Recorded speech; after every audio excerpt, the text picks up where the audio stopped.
My name is Edgy Dormy Behrens. I am Gamprileno Tongva. I am a member of the San Gabriel Band of Mission Indians. I was asked to do this interview by Jeanette, and I agreed. And she asked me to read this poem that I wrote several years ago. It was a poem I read. We're trying to save an area called Los Leones from developers, and it's called Vanished. As a child I played, and I ran through the mountains and meadows and the canyons that meet the sea. This miracle of nature was created by someone bigger than you and me. We are the caretakers of this place, I was always told, so we never were allowed to disturb these areas where my ancestors once lived. As a child I played, I ran, and I frolicked in the sun. This area called Los Leones today was Topangna to me. With tears in my eyes, I now try to describe the surrounding area to my grandchildren and how beautiful it once was.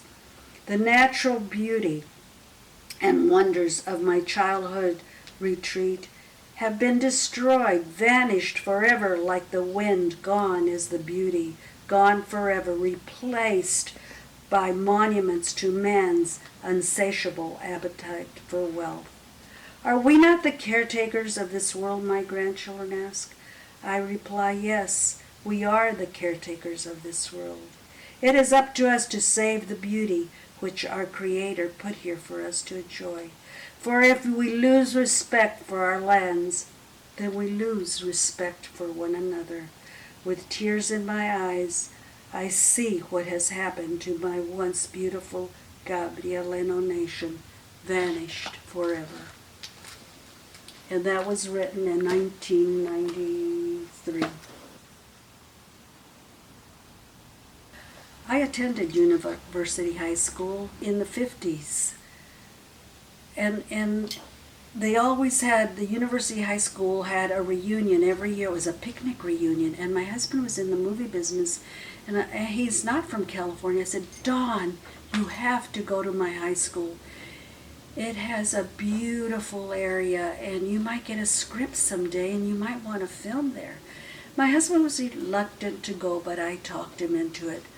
So we drove to Uni. We got there, and all the classes, they had a kiosk, and they had their books, and everybody was networking and talking. And I took my husband by the hand. I said, come, let me take you to the springs. They're so beautiful. We walked down the path, past the waterfall, and down the path to where the springs were, and the pond. And it had been the horticulture area at University High School when I had attended there. As we walked to the gate, I stood at the gate, and I was sick at what I saw. The area was being used as a dump. There were benches, trash cans in the pond. The building was all graffitied. The trees were graffitied. And I couldn't believe it. I couldn't believe this is a historical site. This is an archaeological site. It's my history. I'm Tongva Indian. I was so upset, it's like I had been stabbed in the gut. I went home that night and I called one of my brothers. And he says, well, Angie, there aren't going to be any more springs in the years to come. I said, what? They're prehistoric. What are you talking about? He says, the Barrington Plaza is applying for a building variance. They want to build a parking structure. LA Unified is not fighting them. They're going to donate a certain amount of money to LA Unified. But the neighborhood, they're organizing meetings to fight the development. And he says, why don't you attend to a meeting? I was working at the time, so my time, and I had teenage kids, and my time was very valuable. But I decided to attend one of the meetings. And they were very interesting, and so I started attending these meetings, and they started organizing to fight to fight the developer. And what I found out is they were going to put big pumps in the parking structure, water pumps, and they would end up pumping all the water from the springs. And so they would destroy these prehistoric springs. And I was really upset. Well, at this meeting, I met this school teacher, Loretta Ditlow, and I was very quiet then. I had very low self-esteem. I didn't talk much. I didn't like to be the center of attention. I was just very quiet. But when I had something to say, I would say it. But I wasn't interested in any small talk or gossip or that sort of thing. And so I made friends with this school teacher, Loretta Ditlow, and she asked me if I was Indian. Yes, I'm Indian. I'm a card carrying. I have a roll number. And she asked me a few questions. Well, can you come to the next meeting? Your Tongva, it's very important that you attend these meetings. And so I listened to Loretta, to her advice, and I attended the next meeting, and the next meeting, and the next meeting. And Loretta and I kept getting closer. We kept made friends with her, and she belonged to the Brentwood Homeowners Association. And she started asking me about the tribe, and at that time I was attending the tribal council meetings in San Gabriel, and she says, well, can you get your tribe to support us by writing a letter against the developers? And I told her I would, and I did. And so I got Anthony to write a letter against the development. And for some reason, the school teacher felt that I was a good speaker. And she convinced me that I should go with her and attend, speak before the city council, the Plum Commission, and that's what we did. And I would end up being the main speaker. Unknowingly, Loretta was all this time mentoring me. And we brought every politician we could think of to the Springs to show them how beautiful it was. And it was a historical site, an Indian site, an archaeological site. And LA Unified had no respect for it. They had found remains there previously. They had never had an archaeologist on the site. They did a lot of things that were not legal. But when us Indians got involved, this thing started to change, because they became a little concerned that the Indians were now aware of University High School being a village site, burial site, and a lot of artifacts had been found there. And where were they? And where were the remains that were found there? And so questions were being asked. And so I went to several meetings with Loretta. So we decided we were going to form a nonprofit, because we needed money to save this area. And we couldn't solicit for funding unless we were a nonprofit. So my job was to get members of the tribe to join, and there were a few of them that lived on the west side. You see, most of us Indians live in San Gabriel, because that's where the Spanish took us. And so they remained in San Gabriel. My family was from Playa Vista, the wetlands. So we came back to where we were originally from. And that's why we always lived in the west side. We decided to go to these meetings. I couldn't even count the amount of meetings I went to. The people I spoke to, attorneys, their attorneys. Mind you, we didn't have attorneys, and I'm sitting there with 4 or 5 attorneys and telling them how I felt. But you know, how I felt was from the heart. And they would not answer a lot of my questions. They were very evasive. And as time went on, we just continued going to meetings, and I would talk. Loretta would kind of push me, mentor me. And I don't know how or why, But I remember one council meeting, there were several Latino councilmen at that time, and I looked at them and I told them, this is your history as well as mine. This was Mexico. I said, the United States put up the border. We ended up staying on this side, and they now called us Native Americans. But we know who we are. We know where we come from. And I would talk like this to the city councilmen, and they're sitting there listening. But you know what? I won them over. I won them over because I gave them a little lesson in history, California history. And so when they voted for this parking, they all voted against it, the parking structure. Now, we have a vacation home out of the country, so I always would leave for 3 months. I'd leave in January, February, and come back in March. So the last meeting that was held for the Barrington Plaza, I didn't attend. But at that meeting is where the developers backed off. And because the city council had voted against the development. I look back now, and we did have an organization, but Loretta and I were the main speakers that went to all the meetings. I don't know how many meetings I went to. I had to be crazy. I would never do it again, I don't think. But it was our history that was being destroyed. And so we won, and we saved these prehistoric springs. And I did run the organization for about 20 years. But I had health problems, and I had to resign.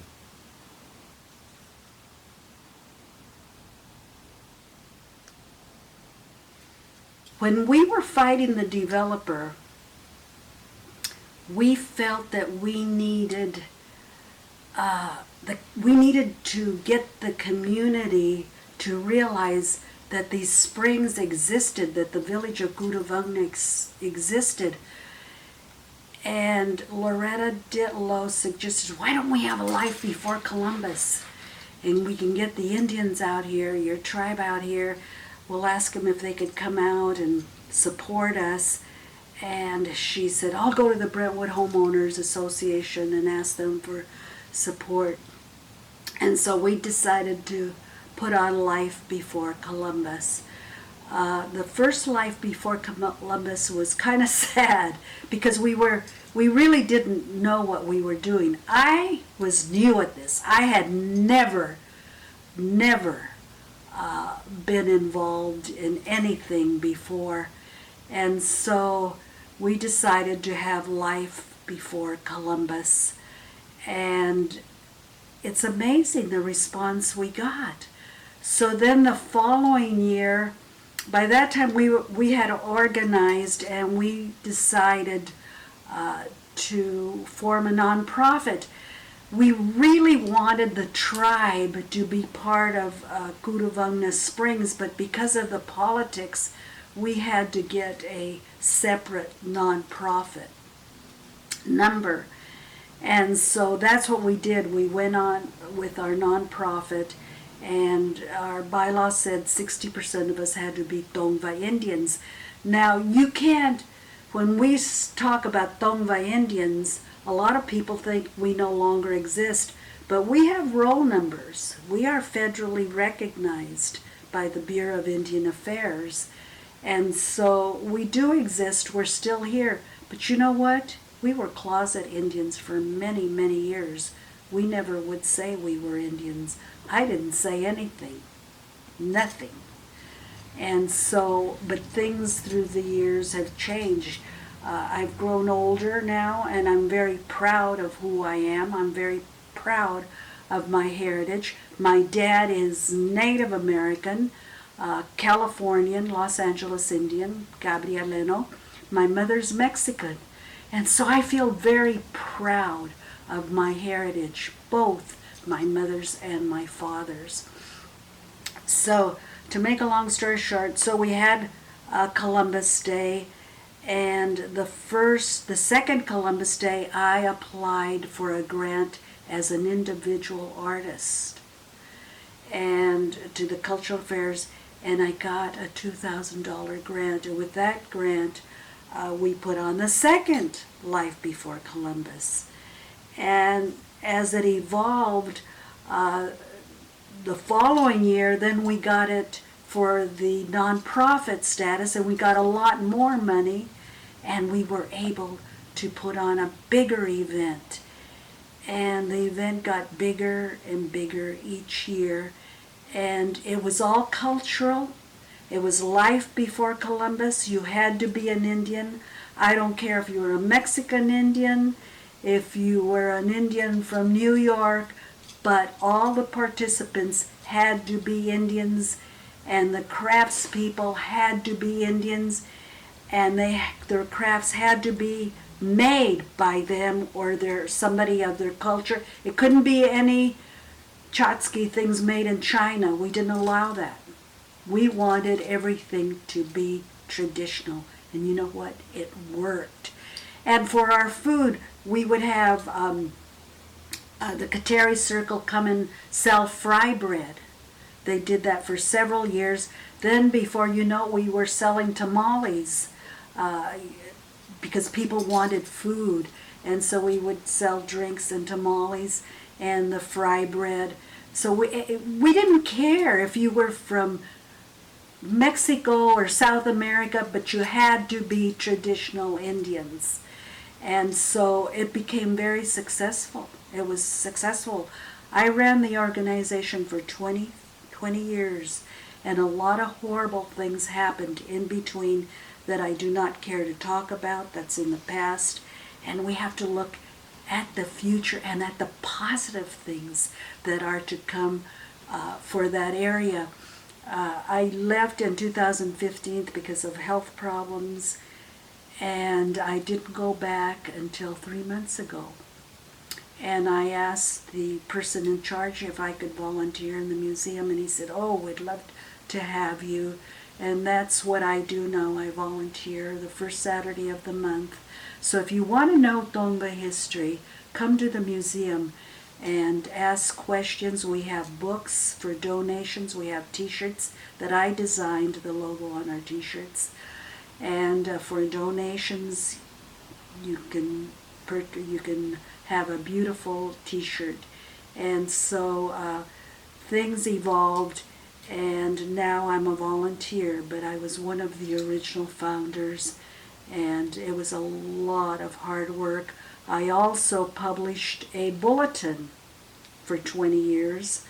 In that time, in '94, I was also a commissioner for the city and county of LA. And so those 20 years, I was very, very busy. When I was a commissioner, our director told us that he had gotten a call from one of the casino Indians, and they had given them, I think it was $90,000 for drug and alcohol programs, and they called our director in LA and they said, "We don't need that money. We have casino money. You guys need it in LA." So our director, Ron Andrade, decided that we would all go to Washington, D.C. and lobby for those funds to be returned to LA.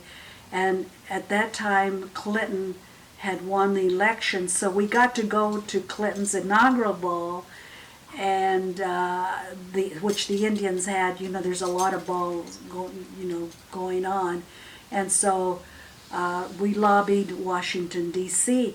Now that wasn't the first time I lobbied. Tom Hayden helped us get a grant for the Springs, Kuruvungna Springs, and I lobbied with Dr.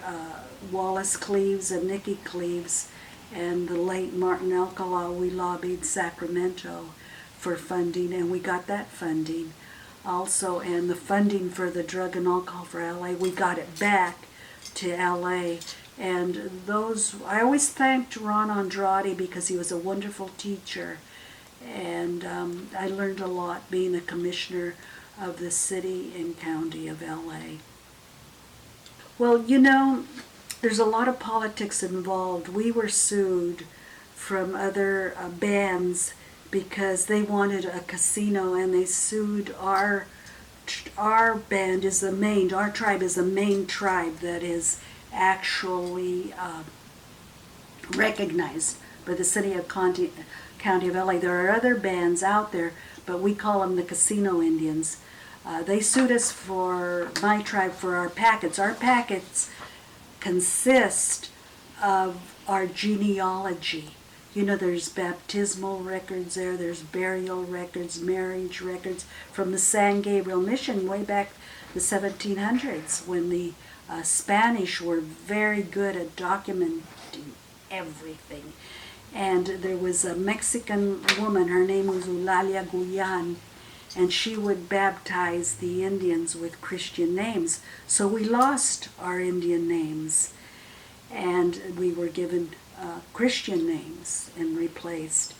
And so our history goes back a lot of politics. But what my hope is someday, that these bands, they realize that we are one people. We're all Gabrielino Tonga. And if we don't work together as a group, we will never accomplish federal recognition. I am federally recognized as an individual, each family is, but as a tribe, we're no longer recognized as a tribe. And so we don't get our ways paid to college. We don't get scholarship. Casino Indians get it. They don't need it. They've got casinos. And we're the ones that need it. We don't have a land base. We have nothing. We have nothing. The federal government says you no longer exist. That's why a lot of people think we're dead. But we're not dead. We have meetings in San Gabriel. We had a meeting place. My daughter is a missionary. She's a nurse. And I got her, she had a lot of medical supplies she wanted to donate to the tribe. So I took her to one of our tribal meetings. She sat there with such a sad look on her face. She says, here we were, the wealthiest Indians, one of the wealthiest tribes in California, and this is where you meet? She says, the government, the United States government, should be ashamed of themselves. We met in a little beat-up house in El Monte. Sad. It's sad. It's sad that the San Gabriel Mission dug us all up. Dug our ancestors' remains all up. I used to go to the mission as a little girl. We would stand in front of Teresa India's cross, my dad's great-great-grandmother, and he'd make the sign of the cross, and we had to stand like little soldiers. We couldn't even say boo. And you know what? When I took my daughter there about 8 years ago, it was the saddest thing. They had dug up all the Indians. And I asked the historian, why did you do that? He says, well, nobody knew who they were. I said, the Indians live around, they all live in San Gabriel. It's a community. How could you do that? No respect. They don't have respect for us. And so I have forgiven the Catholic Church for what they did. They didn't do things to be mean. It was just, that was the sign of the times, you know.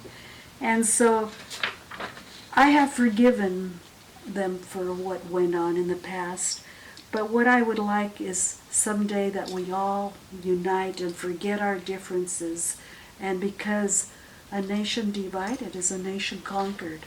And so we'll never accomplish what we would really like to see. And I know our tribal chief once said, you know, Angie, if we got a casino, things would be worse. Worse.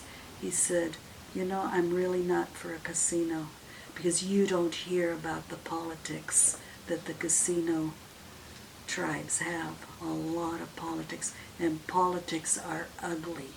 They're ugly. And so, you know, what we ask is that by supporting the American Indian community, by supporting us, don't say we're dead, we're not dead. Tell our history. The first governor of California, do you know what he did? He said, kill all the Indians. kill all the Indians. They're in our way. So you know what? There was genocide in California for 6 months. They killed the Indians. And then they said, the people from back east, the Anglos, come, push the Mexicans and the Indians off their land, homestead the land. So what they did is they pushed the Indians and the Mexicans off the land. I have documents that have been donated to the foundation where Guidioneros belong to the Valenzuela and the Alvitres family, and there's a letter from the President of the United States telling them to give that land back to the people, the original owners. By this time, they're intermarried with the they're Mexicans and Indios mixed. You think they ever gave it back? No. And I've got a stack. I'm waiting for some student to do their theses on, so I could lend them all these documents. It was donated by one of the family members. It's sad. It's sad what has happened. Playa Vista, that's my village. That's where I'm from. Do you think they ever, you know how much they paid us? $664 for our nation. They don't talk about what happened to us in the past. It's not talk about, let's start teaching that in our schools. You know, when I was in 3rd grade, and they would talk about the young Indians in LA, they were the Indians. That was all false information. They no longer You know, I wanted to raise my hand so bad and tell them, we go to the mission once a month. You know, but you were taught, you just didn't say anything.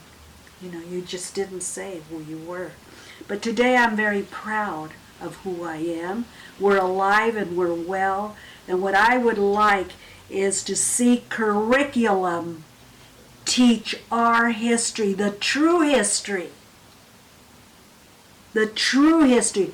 Why do other ethnic groups, how come they can come to the United States and tell their history? Why can't the Mexicans from LA, I mean the old ranchero Mexicans, why can't they tell their true history? Why can't the Tongva tell their true history? Teach it in the schools. Teach what really happened to us. You know, and I will, in a small way, although I just go to the museum, in a small way, I am reaching a handful of people, a handful of teachers. I have a booklet that I wrote, I wrote this booklet, and it tells our history. And you know what? I encourage every 3rd grade teacher to get one of these.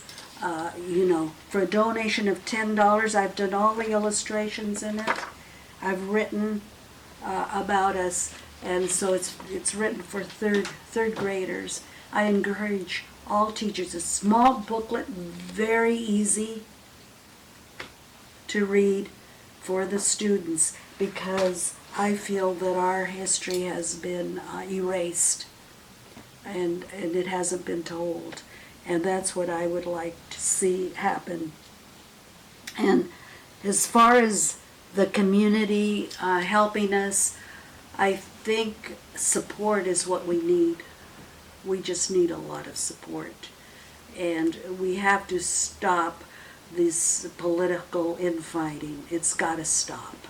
It doesn't help anybody. It just gives certain Indians bad reputations. That's all it does. And it hurts. It hurts. And so, you know, I encourage the Tongva to let's get together and forgive one another, and let's look for the future.